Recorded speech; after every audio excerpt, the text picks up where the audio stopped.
Banyak lagi sebenarnya. Bukan setakat BIM ni boleh reduce konflik dekat site. Dia juga boleh reduce konflik dekat fasa awal design. Waktu kita plan konsep tu, kita dah nampak apa benda yang kita konflik yang kita boleh solve. Contoh, you buat projek jalan. You buat projek jalan kan. So bila you buat projek jalan tu, you akan deal dengan banyak stakeholders. Okay, kita masuk point ni. Menarik ni point ni. Okay, yang ni boleh tengok dulu, space shot tu kan. Okay.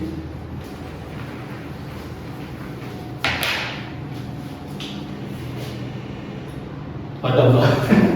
Okay. Alright, so kita nak share sikit lah kan. BIM lah kan. Building Information Model ni kita buatlah untuk building project.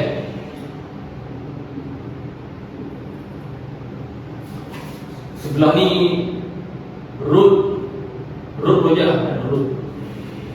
Road project. Okay. So apa yang BIM ni boleh bantu dari sudut projek bangunan dan projek road? Biasa orang share pasal apa? Konflik kan. Oh, BIM ni dia mengurangkan konflik dekat site sebab BIM ni boleh buat clash detection. Sebenarnya clash detection ni tak perlu BIM pun. Dulu pun boleh buat clash detection. You tengok drawing AutoCAD tu ataupun PDF tu, you overlay dengan you buat apa, coordination drawing apa kan. Ya, kat situ you dah boleh buat clash detection. So bukannya dah ada BIM baru you nak buat clash detection, tak. Cuma dalam BIM ni kita automation lah. Okay, yang saya nak cakap sekarang adalah BIM ni dia bantu apa? Dia banyak solve benda apa? Okay, untuk building BIM ni dia membantu dari situ nak manage the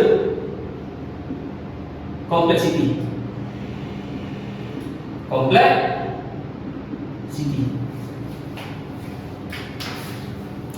Untuk projek bangunan, BIM ni dia bantu menguruskan complexity.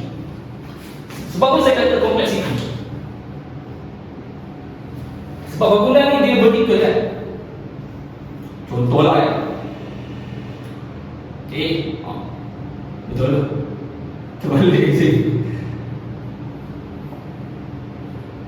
Bangunan kan dia menegak saja.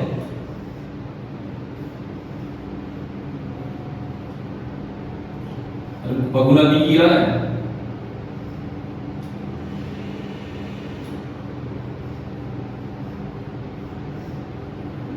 Banyak pula unit kan. Sebenarnya ni semua kompleks.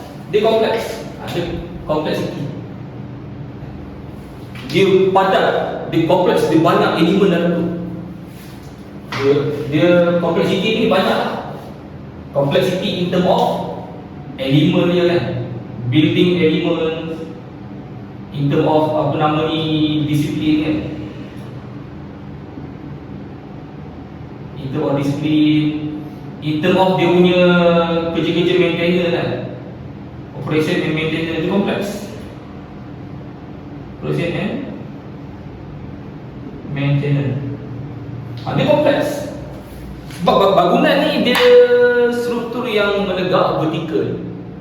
Dalam tu ada banyak elemen, ada elemen arkitek, struktur, mechanical pula ada firefighting, ada ACMV, ada plumbing, macam-macam banyak kan. So BIM ni dia bantu manage the complexity. Okay? Sebab dia kompleks, dia banyak benda dalam tu kita nak uruskan.